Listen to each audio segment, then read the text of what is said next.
Dear viewers, যারা ভিডিওটা দেখছেন ইদানিং খেয়াল করছেন যে আপনার আগ্রহটা কমে যাচ্ছে। একদম কমন একটা টপিক, যে ইদানিং হঠাৎ করে খেয়াল করতেছেন হঠাৎ করে আপনার আগ্রহটা কমে গেছে। বুঝতেই পারছেন কিসের আগ্রহের কথা বলছি। আপনি যদি বিয়ে করেন 3-4 বছর হয়ে থাকে, হঠাৎ করে যদি পার্টনারের প্রতি আপনার আকর্ষণ কমে, কারণটা কি? কি কারণে কমতে পারে?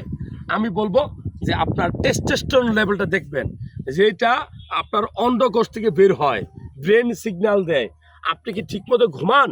আপনি কি ঘুমটা কি ভোর রাতে দিয়ে 10 ঘন্টা ঘুমান, নাকি রাত 10টায় ঘুমায় আপনি 6 থেকে 7 ঘন্টা ঘুমান? এটা ইম্পর্টেন্ট। আগের রাতে ঘুমাইতে হবে, নাহলে হরমোন কমবে।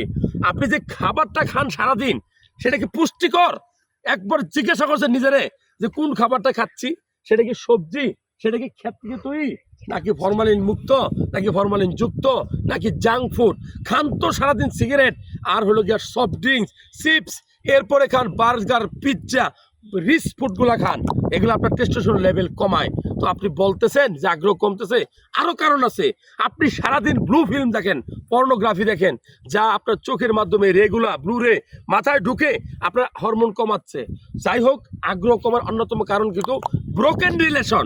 আপনার ওয়াইফের প্রতি যদি রিলেশনটা ঠিকমতো না থাকে, তাহলে কমতে পারে। আগ্রহ কমলে ডাক্তারি চিকিৎসায় ভালো হয়।